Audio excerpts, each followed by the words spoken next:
സിദ്ധാർത്ഥിൻ്റെ മരണം കൊലപാതകമാണെന്ന ആരോപണം ശക്തിപ്പെടുകയാണ്. കൊലപാതകമെന്ന വെളിപ്പെടുത്തലുമായി veterinary college ജീവനക്കാരൻ സിദ്ധാർത്ഥിനെ കൊന്നത് കെട്ടിത്തൂക്കിയാണെന്നും ജീവനക്കാരൻ പറയുന്നു. കൊന്നതാണെന്ന് ആർക്കും സംശയമില്ല. ജീവനക്കാരൻ്റെ ശബ്ദ സന്ദേശം ജനൻ ടിവിക്ക്. കൊലപാതകമാണെന്ന് എല്ലാവരും പറയുന്നു. കാരണം അത് എനിക്കും തോന്നിയിട്ടുണ്ട്. കാരണം അങ്ങനെ ഒരു സ്ഥലത്ത് വരുമ്പോൾ തോന്നുന്ന കാര്യമാണ്. എന്നെ കഴുത്ത് മുറുകി ഒന്നാണെന്ന് ഒരാൾക്കും പോസ്റ്റ്മോർട്ടം റിപ്പോർട്ട് എന്താ പറയുന്നത്, അങ്ങനത്തെ ഒരു പരിക്കുള്ള ആൾക്ക് ആത്മഹത്യ ചെയ്യാൻ പറ്റില്ലാന്ന് പറഞ്ഞു. അത് കൊലപാതകം തന്നെ. വൈഫിനെ കൊണ്ട് തൂക്കി അവൻ്റെ ചെരുപ്പെട്ടി അവൻ്റെ കട്ടിലടിക്കുന്നുണ്ട്. അവൻ്റെ ചെരുപ്പെടുത്തേണ്ട കാര്യം ഒരാൾ തൂങ്ങി മരിക്കാൻ പോയത് അവൻ്റെ തോന്നുന്നു പോയ അവൻ്റെ ചെരുപ്പ് ഇവനെന്തിനും അവന് സൂട്ട് കേസിട്ട് കൂട്ടണം. നല്ല വീഡിയോ കാണിച്ചു.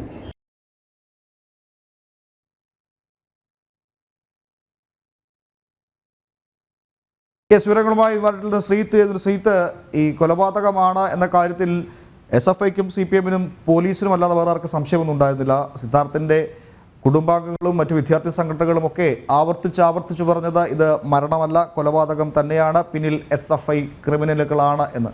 ആ കാര്യങ്ങളൊക്കെ ശരിവെച്ചുകൊണ്ടാണ് ഇപ്പോൾ ഈ ശബ്ദ സംഭാഷണം പുറത്തു വന്നിരിക്കുന്നത്. ഇത് കോളേജിലെ ജീവനക്കാരൻ, ഹോസ്റ്റൽ ജീവനക്കാരാണോ കോളേജിലെ ജീവനക്കാരാണോ, എന്താണ്, ആരോടാണ് അദ്ദേഹം ഈ വെളിപ്പെടുത്തലുകൾ നടത്തുന്നത്?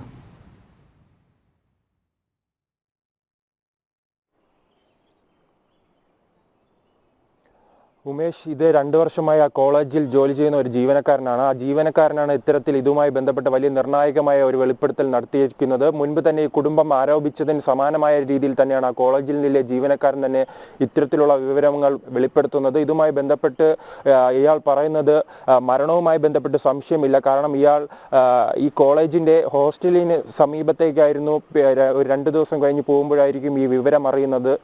അതിനുശേഷമായിരുന്നു ഈ മരണവുമായി ബന്ധപ്പെട്ട പല വിവരങ്ങൾ ഇയാൾക്ക് വിവരമുണ്ട്. കാരണം ഇയാൾ പറയുന്നത് തന്നെ ഈ ഡീനിനും അതോടൊപ്പം തന്നെ കോളേജ് അധികൃതർക്കും വിദ്യാർത്ഥികൾക്കും ഉൾപ്പെടെയുള്ളവർക്ക് ഈ വിവരം അറിയാമെന്നാണ്. ഇത് തന്നെയായിരുന്നു ഈ സിദ്ധാർത്ഥന്റെ അച്ഛനും പറഞ്ഞിരുന്നത്. ഇതൊരു കൊലപാതകമാണ്, ഇതിനെ തൂക്കിക്കൊന്നതാണ്. ആ ഓഡിയോയിൽ തന്നെ, ആ ശബ്ദ സന്ദേശത്തിൽ തന്നെ കൃത്യമായി പറയുന്നുണ്ട് ഇതൊരു കെട്ടിത്തൂക്കിയ കൊലപാതകമാണ്. എന്തായാലും ആ സ്ഥലത്ത് പോയി സിദ്ധാർത്ഥൻ എന്തായാലും മരണപ്പെടാൻ സാധിക്കില്ല, അങ്ങനെ ഒരു തൂങ്ങി മരണത്തിന് സാധ്യതയില്ലെന്ന് ഈ ജീവനക്കാരൻ തന്നെ പറയുന്നു. കാരണം ഈ സിദ്ധാർത്ഥനെ ക്രൂരമായി മർദ്ദിക്കുന്നു. 3 ദിവസത്തോളം ആഹാരമില്ലാതെ കട്ടിലിൽ കിടക്കുന്ന ഈ സിദ്ധാർത്ഥൻ എങ്ങനെ പോയി ആ റൂമിൽ മരിക്കുമെന്ന ചോദ്യം പല അന്വേഷണ ഉദ്യോഗസ്ഥരും റിട്ടയർഡായവർ ഉൾപ്പെടെ ചോദിക്കുന്നു. ആ സാഹചര്യത്തിലാണ് ഈ വെളിപ്പെടുത്തലുകൾ നിർണായകമാകുന്നത്. എന്തായാലും കോളേജിന്റെ ഭാഗത്ത് നിന്നും ആദ്യമായിട്ടാണ് ഒരു ജീവനക്കാരനിൽ നിന്നും ഇത്തരത്തിലൊരു സംഭാഷണം പുറത്തു വരുന്നത്. എന്തായാലും ഇതൊരു നിർണായക തെളിവാണ്. ഇതുമായി ബന്ധപ്പെട്ട് എന്തായാലും പോലീസിന്റെ ഭാഗത്ത് നിന്നാണ് ഇനി കൂടുതൽ ചോദ്യം ചെയ്യലുകൾ ഉണ്ടാകേണ്ടത്. അതോടൊപ്പം തന്നെ ഇതുമായി ബന്ധപ്പെട്ട് പല വിദ്യാർത്ഥികളും രഹസ്യമൊഴിയും ഇത്തരത്തിൽ നൽകിയിട്ടുണ്ടെന്നാണ് അറിയാൻ കഴിയുന്ന വിവരം. എന്തായാലും ഈ മരണത്തിൽ തൂങ്ങി മരണം എന്തായാലും കൊലപാതകത്തിലേക്കാണ് നീങ്ങുന്നത്. ഉമേഷ്,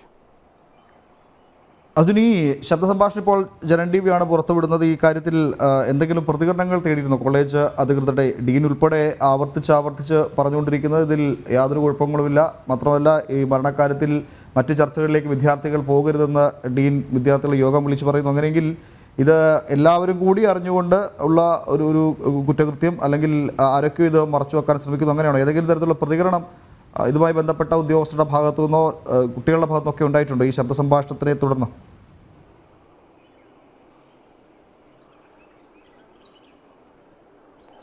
ഉമേഷ്, എന്തായാലും കുട്ടികൾ തുടക്കം മുതൽ തന്നെ ഇത്തരത്തിലൊരു പ്രതികരണത്തിന് തയ്യാറാകുന്നില്ല. കുട്ടികളുമായി ബന്ധപ്പെടുമ്പോൾ പറയുന്നത് അവർ ആ ദിവസം ലീവായിരിക്കും, അല്ലെങ്കിൽ സ്വന്തമായി അറിയില്ല എന്ന കാര്യമാണ്. കാരണം അറിയാം, SFIയുടെ അത്രത്തോളം വലിയ ഒരു കോട്ടയായിരിക്കുന്ന കോളേജിൽ എന്തായാലും ഇത്തരത്തിലുള്ള ഒരു വിവരം പുറത്തുവിടാൻ എന്തായാലും കോളേജിലെ വിദ്യാർത്ഥികൾ തയ്യാറാകുന്നില്ല. അതോടൊപ്പം തന്നെ ഈ പോലീസിന്റെ അന്വേഷണവുമായി ബന്ധപ്പെട്ടും ഈ പല മൊഴികൾ നൽകുവാനും ഈ വിദ്യാർത്ഥികൾ വിദ്യാർത്ഥികളാണ്. അതിനാൽ തന്നെ നമ്മോടും ഇത്തരത്തിൽ ഇതിനെക്കുറിച്ച് വിശദമായൊന്നും പറയുന്നില്ല. പക്ഷേ ഡീൻ മുൻപ് സൂചിപ്പിച്ചതുപോലെ തന്നെ ഇതിനെക്കുറിച്ചൊന്നും അറിയില്ല എന്നൊരു വിവരമാണ് നൽകുന്നത്. എന്തായാലും ഈ ജീവനക്കാരൻ എന്തായാലും കൃത്യമായി തന്നെ ഈ വിവരങ്ങൾ പറയുന്നു. കോളേജിലെ എല്ലാവർക്കും അറിയാം, വിദ്യാർത്ഥികൾക്കും ഡീനിനും എല്ലാവർക്കും അറിയാവുന്ന കാര്യമാണ്. അതിന് സമാനമായിരുന്നു അന്ന് ഈ പൊതുദർശനത്തിന് വെച്ച ദിവസവും അതുമായി ബന്ധപ്പെട്ട ബാക്കിയുള്ള ദിവസങ്ങളിലും ഡീനിന്റെ പ്രതികരണം. ഡീൻ പല വിദ്യാർത്ഥികളോടും ഈ വിവരങ്ങൾ പുറത്ത് ഷെയർ ചെയ്തിരുന്ന വിവരങ്ങൾ എന്തായാലും പുറത്തു വരുന്നുണ്ട്. ഈ മരണവുമായി ബന്ധപ്പെട്ട ഒരു വിവരങ്ങളും മറ്റുള്ളവരോട് സൂചിപ്പിക്കരുത്. അത് രണ്ട് ഭാഗത്തു നിന്നും ഈ നിലപാട് സ്വീകരിച്ചിരിക്കുന്നു. ഒന്ന് SFIയുടെ ഭാഗത്തു നിന്നായിരുന്നു ഈ ഒന്ന് SFIയുടെ ഭാഗത്താണെങ്കിൽ രണ്ടാമത് ഈ കോളേജ് അധികൃതരുടെ ഭാഗത്തു നിന്നാണ് ഉണ്ടായിരിക്കുന്നത്. ഈ വിവരങ്ങൾ ഈ അച്ഛനോടോ അതോടൊപ്പം തന്നെ മറ്റു വിദ്യാർത്ഥികളോടോ ഷെയർ ചെയ്യരുതെന്ന് അന്ന് തന്നെ സൂചിപ്പിച്ചിരുന്നു. അതിനൊരു ഭയം കൊണ്ടായിരുന്നു അന്ന് ഈ ശ്രീത്തെ ഒന്ന് തുടരണം. നമുക്ക് ആ ശബ്ദം ഒന്നുകൂടി, ആ ശബ്ദ സംഭാഷണം ഒന്നുകൂടി കേട്ട ശേഷം വളരെ വേഗം ശ്രീത്തിലേക്ക് തന്നെ മടങ്ങിയെത്താം. കൊലപാതകമാണെന്ന് എല്ലാവരും പറയുന്നു. കാരണം അത് എനിക്കും തോന്നിയിട്ടുണ്ട്. കാരണം അങ്ങനെ ഒരു സ്ഥലത്ത് ഒരു റൂമിൻ്റെ കാര്യം ഒന്നാണെന്ന് ഒരാൾക്കും പോസ്റ്റ്മോർട്ടം കിട്ടുമെന്ന് പറയുന്നത്. അങ്ങനത്തെ പരിക്കുള്ള ആൾക്ക് ആത്മഹത്യ ചെയ്യാൻ പറ്റില്ല. അതുപോലെ വേറെ തന്നെ വൈഫിനെ കൊണ്ട് തൂക്കി അവൻ്റെ ചെരുപ്പിട്ടി അവൻ്റെ കട്ടിലടിക്കുന്നുണ്ട്. അവൻ്റെ ചെരുപ്പെടുത്തേണ്ട കാര്യം ഒരാൾ തൂങ്ങി മരിക്കാൻ പോയത് അവൻ്റെ റൂമിൽ പോയ അവൻ്റെ ചെരുപ്പ് ഇവനെന്തിനാ ഫുഡ് കാസിട്ട് കൂട്ടണം. നല്ല വീഡിയോ കാണിച്ചു.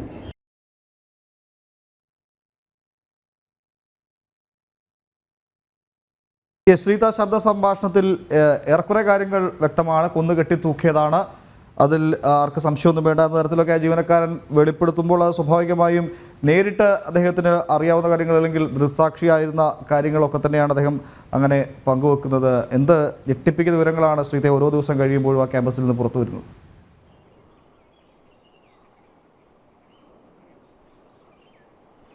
തീർച്ചയായും അതോടൊപ്പം തന്നെ ഇയാൾ കൂടുതൽ വിവരം കൂടി പറയുന്നുണ്ട്. കാരണം ഇതുമായി ബന്ധപ്പെട്ട് ഈ കോളേജിൽ ഷിൻജോയുടെ റൂമിൽ ഈ ഷിൻജോയ്ക്ക് ഇത്തരത്തിലൊരു സ്വഭാവമുള്ളതായും ഇത്തരത്തിലൊരു മെൻ്റൽ സ്വഭാവമുള്ളതായാണ് ഈ ദൃക്സാക്ഷിയല്ല ഈ വിവരങ്ങൾ അറിയാവുന്ന ഒരു ജീവനക്കാരൻ വെളിപ്പെടുത്തുന്നത്. കാരണം ഈ റൂമിൽ ഷിൻജോയുടെ റൂമിൽ ഇത്തരത്തിലുള്ള ഒരു തൂക്കുകയറിൻ്റെ ചിത്രമുണ്ട്. ഈ തൂക്കുകയർ ഉദ്ദേശിക്കുന്നത് ഈ ഷിൻജോയ്ക്ക് അത്തരത്തിലുള്ള ഒരു സ്വഭാവക്കാരനാണ്. ഇത്തരത്തിലുള്ള കാര്യങ്ങളൊന്നും ചെയ്യാൻ ഷിൻജോയ്ക്ക് എന്തായാലും മടിയില്ല. കാരണം അത് ആ റിമാൻഡ് റിപ്പോർട്ടിൽ തന്നെ ഉണ്ടായിരുന്ന കാര്യമാണ്.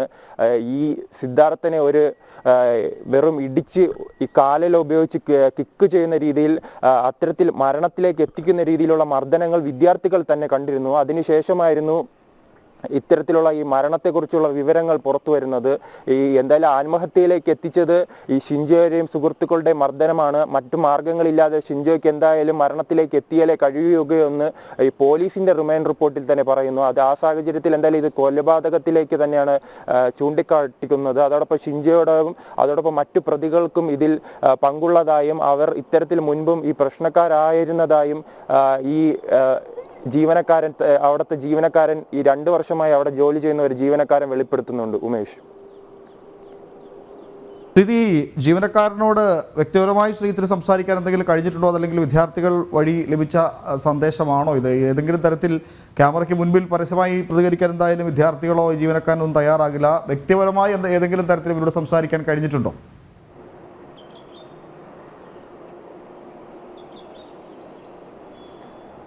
വ്യക്തിപരമായി സംസാരിച്ചപ്പോഴായിരുന്നു ഇത്തരത്തിലൊരു ഓഡിയോ തന്നെ ലഭിച്ചത്. അയാൾ എന്തായാലും ഇതിനെ തുറന്നു പറയാൻ അയാൾക്ക് തന്നെ ഭയമുണ്ട്. കാരണം അയാൾ സൂചിപ്പിക്കുന്നത് തന്നെ ഇത് ഒരു ഭരണ പാർട്ടിയാണ്. ജില്ലാ സെക്രട്ടറി ഉൾപ്പെടെയുള്ളവർ ആ കോളേജിന്റെ നിയന്ത്രണമുണ്ട്. അതിനാൽ തന്നെ ഇത് തുറന്നു പറഞ്ഞാൽ അദ്ദേഹത്തിന്റെ ജോലി പോകുമെന്നൊരു ഭയമുണ്ട്. ആ ഒരു സഹതാപം ഉള്ളത് കൊണ്ടാണ് പേര് തന്നെ വെളിപ്പെടുത്താത്തത്. ഉമേഷ്, അതായത് ശ്രീത്തെ വെളിപ്പെടുത്തൽ ജനൻ ടിവിയോടാണ്, അങ്ങനെയല്ലേ?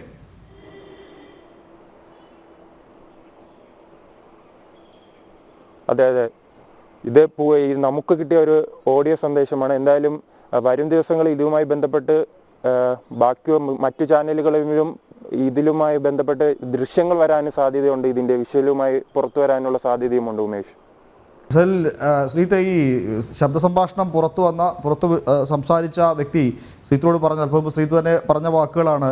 CPM-ന്റെ ജില്ലാ സെക്രട്ടറിയും CPM-ന്റെ മുതിർന്ന നേതാക്കന്മാരും ഒക്കെ നിയന്ത്രിക്കുന്നൊരു ക്യാമ്പസ്, അവിടെ SFIയുടെ ഭാഗത്ത് ഇത്തരത്തിൽ ഗുരുതരമായിട്ട് കുറ്റകൃത്യം ഉണ്ടായിരിക്കുന്ന കാര്യങ്ങൾ പുറത്തു പറഞ്ഞാൽ പിന്നെ തനിക്ക് മുന്നോട്ടുള്ള ജീവിതം അത് ആശയക്കുഴപ്പത്തിലാണ്, സംശയങ്ങൾ നിറഞ്ഞതാണ്, അല്ലെങ്കിൽ മുന്നോട്ട് പോക്ക് വളരെ പ്രതിസന്ധിയിലാണ്. അതുതന്നെയല്ലേ ഈ കഴിഞ്ഞ കുറേ ദിവസങ്ങളായി കണ്ടുകൊണ്ടിരിക്കുന്നത്. കേസന്വേഷണത്തെ സ്വാധീനിക്കുന്ന തരത്തിലേക്ക് വിദ്യാർത്ഥികളുടെ മൊഴി പുറത്തു വരാതിരിക്കാനുള്ള ശ്രമങ്ങൾ. ഇപ്പോൾ കൊലപാതകമാണെന്ന് ഉറപ്പുള്ള ജീവനക്കാരന് പോലും ആ കാര്യം പരസ്യമായി പറയാൻ കഴിയാത്ത തരത്തിലേക്ക് CPM-ന്റെ പൂർണ്ണമായ നിയന്ത്രണത്തിൽ അല്ലെങ്കിൽ ഇടപെടലിലേക്ക് കാര്യങ്ങൾ മാറിയിരിക്കുന്നു, അല്ലേ?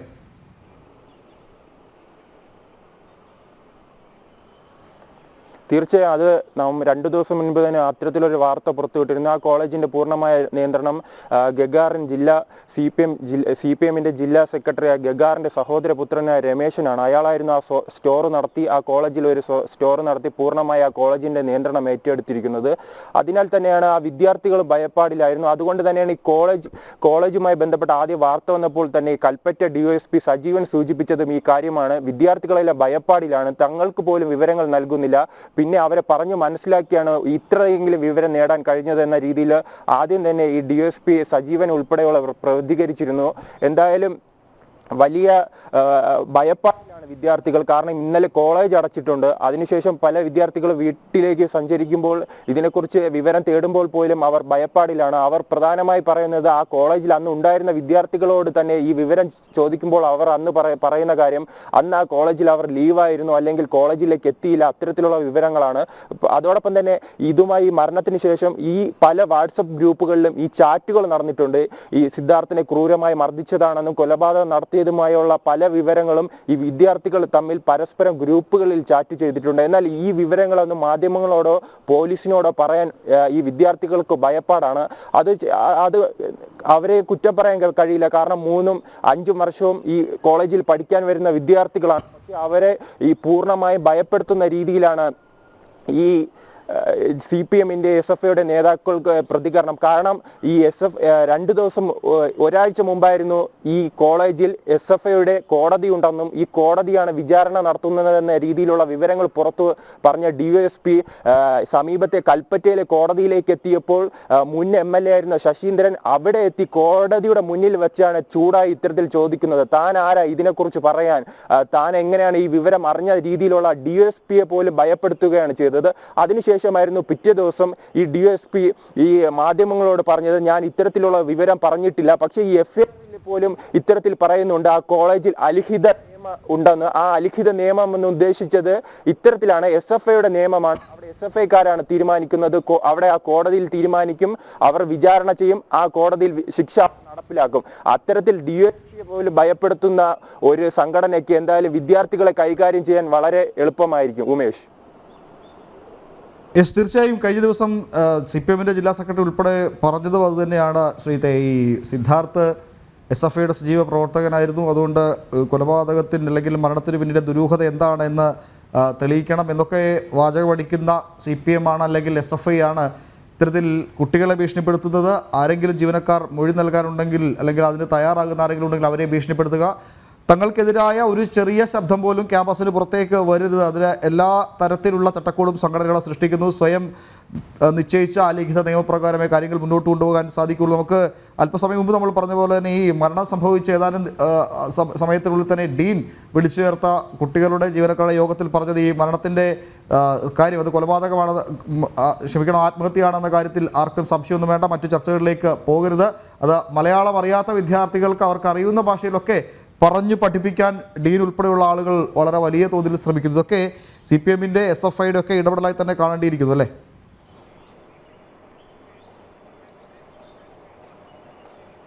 തീർച്ചയായും അത് ആ അനുശോചന ഒഴുക്കത്തിൽ ഇത്ര കൃത്യമായി തന്നെ പറയുന്നുണ്ട് ഈ കുട്ടികളോട് ഇത്തരത്തിൽ ഈ വിവരങ്ങൾ എന്തായാലും ഷെയർ ചെയ്യരുതെന്ന രീതിയിലാണ്. കാരണം ഇതുമായി ബന്ധപ്പെട്ട പല വിദ്യാർത്ഥികളുടെ മുന്നിലിട്ടായിരുന്നു സിദ്ധാർത്ഥിനെ ഇത്തരത്തിൽ ക്രൂരമായി മർദ്ദിച്ചത്. അതിനുശേഷമായിരുന്നു ഈ സിദ്ധാർത്ഥിന്റെ മരണവുമായി ബന്ധപ്പെട്ട പിന്നീടുള്ള സംഭവങ്ങൾ നടക്കുന്നത്. അത് ഈ വിദ്യാർത്ഥികൾ പുറത്തു പറഞ്ഞാൽ ഈ SFI നേതാക്കൾ ഉൾപ്പെടെ എന്തായാലും പൊതുസമൂഹത്തിന് മുന്നിൽ വരെ പ്രതികളാകാൻ സാധ്യതയുണ്ട്. എന്നാൽ ഇതെല്ലാം തുടക്കത്തിൽ തന്നെ മുളയിലെ നുള്ളുവാൻ വേണ്ടി എന്തായാലും ഈ സംഘടനയുടെ ഭാഗത്തു നിന്നും കോളേജ് അധികൃതരുടെ ഭാഗത്തു നിന്നും ശ്രമമുണ്ടായി.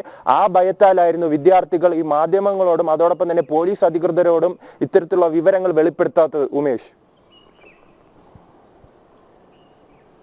യെസ് ശ്രീത്ത്, ഈ വിദ്യാർത്ഥി സംഘടനകളുടെയൊക്കെ പ്രതിഷേധം അത് ഏത് തരത്തിലാണ് ഇപ്പോൾ വയനാട് പുരോഗമിക്കുന്നത്? കേരളത്തിലുടനീളം ഇപ്പോൾ AVP ഈ ലോങ് മാർച്ചുമായിട്ടൊക്കെ ബന്ധപ്പെട്ട് മുന്നോട്ട് വരുന്നുണ്ട്. നേരത്തെ ഇന്നലെ കണ്ടതാണ് അവിടെ കോളേജിന് മുൻപിൽ സ്ഥാപിച്ചിരുന്ന പ്രതിഷേധക്കാരുടെ ടെന്റ് പ്രതിഷേധ സമര പന്തൽ തകർക്കുന്നു, സിദ്ധാർത്ഥിൻ്റെ ചിത്രങ്ങൾ തകർക്കുന്നു, അവിടെ SFIയുടെ കൊടി നാട്ടുന്നു. അങ്ങനെ എല്ലാ തരത്തിലും പ്രതിഷേധങ്ങളെ അടിച്ചമർത്തുക അല്ലെങ്കിൽ തങ്ങൾക്കെതിരെ അവിടെ ഉയർന്നു വരാൻ സാധ്യതയുള്ള ശബ്ദങ്ങളൊക്കെ നിശബ്ദമാക്കും. ഇപ്പോൾ ഏതെങ്കിലും തരത്തിലുള്ള പ്രതിഷേധങ്ങൾ ക്യാമ്പസ് കേന്ദ്രീകരിച്ച് ക്യാമ്പസിന് അവധി പ്രഖ്യാപിച്ചെങ്കിൽ പോലും അതിന് മുൻപിൽ ഏതെങ്കിലും തരത്തിലുള്ള പ്രതിഷേധങ്ങൾ ഇപ്പോൾ ഉണ്ടോ?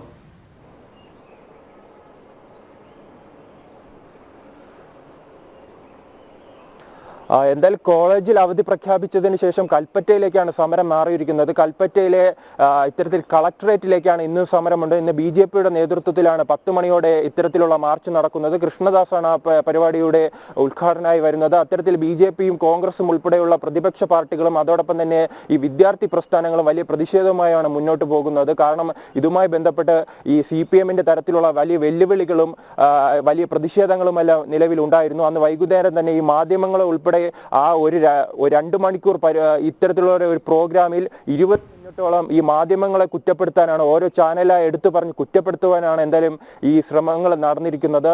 അതിനാൽ തന്നെയാണ് ഈ വലിയ പ്രതിഷേധം ഈ രാഷ്ട്രീയ പാർട്ടികളുടെ ഭാഗത്ത് നിന്നും ഉണ്ടാകുന്നത്. മാധ്യമങ്ങൾക്ക് അനുകൂലമായ ഒരു പിന്തുണയും ഈ രാഷ്ട്രീയ പാർട്ടികളുടെ ഭാഗത്ത് നിന്നും ഉണ്ടാകുന്നു. വലിയ പ്രതിഷേധം വീണ്ടും തുടരുവാനാണ് എല്ലാ സംഘടനകളുടെ തീരുമാനം. കാരണം ഇതിലെ പ്രധാന പ്രതികളെ സംരക്ഷിക്കുവാനുള്ള CPM ശ്രമത്തിനെതിരെയാണ് വലിയ പ്രതിഷേധം നടക്കുന്നത്. അതോടൊപ്പം തന്നെ BJP ആവശ്യപ്പെടുന്നത് ഈ കേസുമായി ബന്ധപ്പെട്ട് എന്തായാലും പോലീസിന്റെ അന്വേഷണം തൃപ്തികരമല്ല, CBI തന്നെ നേരിട്ടെത്തി ഈ കേസ് അന്വേഷിക്കണമെന്നാണ്. എന്നാൽ ഈ ജില്ലാ സെക്രട്ടറി ഗഗാറിന്റെ ഭാഗത്ത് നിന്നും ഒരു വെല്ലുവിളി ഉണ്ടായി. അങ്ങനെയാണെങ്കിൽ CBI വരട്ടെ, CBI വന്നാൽ ഒരു ചുക്കുമില്ലെന്ന രീതിയിലുള്ള ഒരു പ്രസ്താവനയും ഉണ്ടായിട്ടുണ്ട്. എന്തായാലും CBIയുടെ അന്വേഷണമാണ് വയനാട്ടിലെയും രാഷ്ട്രീയ പാർട്ടികൾ ആവശ്യപ്പെടുന്നത്. ഇത് ഈ അന്വേഷണത്തിന്റെ കാര്യത്തിൽ പോലീസ് അന്വേഷണത്തിലേക്ക് ഇപ്പോൾ എന്തായാലും ഈ ജീവനക്കാരന്റെ വെളിപ്പെടുത്തലൊക്കെ പുറത്തു വന്ന സ്ഥിതിക്ക് എന്തായാലും അതിലേക്ക് കൂടി അന്വേഷണ സംഘത്തിന് പേരിനെങ്കിലും ഒന്ന് കടക്കാതെ മുന്നോട്ട് പോകാൻ സാധിക്കില്ല. പക്ഷേ കേരള പോലീസാണ്, CPMന്റെ പൂർണ്ണ നിയന്ത്രണത്തിലാണ്.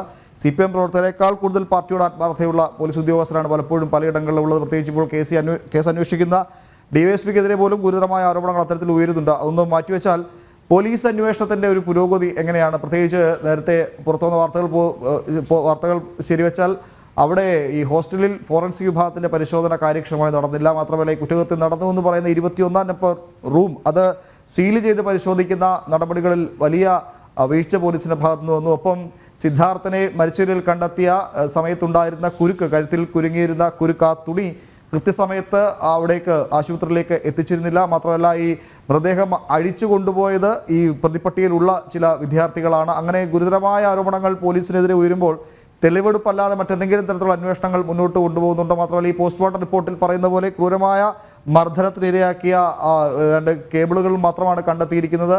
മറ്റ് മർദ്ദനത്തിന് ഉപയോഗിച്ച മറ്റു വസ്തുക്കൾ കണ്ടെത്തേണ്ടിയിരിക്കുന്നുണ്ടോ? ആ തരത്തിലേക്ക് അന്വേഷണം പോകുന്നുണ്ടോ? അതോ ഈ തെളിവെടുപ്പ് മാത്രമാക്കി കാര്യങ്ങൾ അങ്ങ് ഒതുക്കി തീർത്ത് കോടതിയിൽ കുറ്റപത്രം സമർപ്പിച്ച് തലയൂരാനുള്ള നീക്കമാണോ പോലീസിൻ്റെ ഭാഗത്തു നിന്ന് ഉള്ളത്?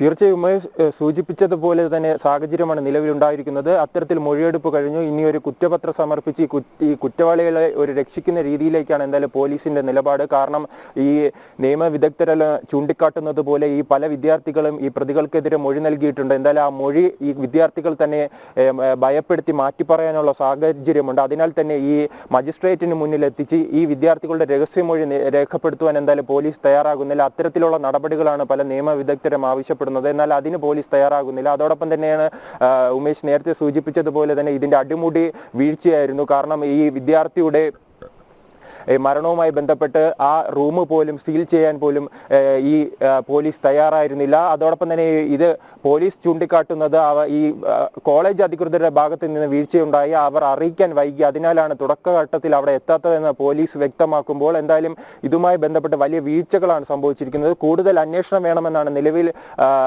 DSP അടക്കമുള്ളവർ പറയുന്നത്. കാരണം ഇനിയും 12 ഈ പ്രതികളെ വീണ്ടും ഇത്തരത്തിൽ കസ്റ്റഡിയിലെടുത്ത് ചോദ്യം ചെയ്യേണ്ട ആവശ്യങ്ങളുണ്ട്. അതിനാൽ തന്നെ ഇന്ന് കൽപ്പറ്റ കോടതിയിൽ കസ്റ്റഡി അപേക്ഷ നൽകുവാനുള്ള സാധ്യതയുമുണ്ട് ഉമേഷ്.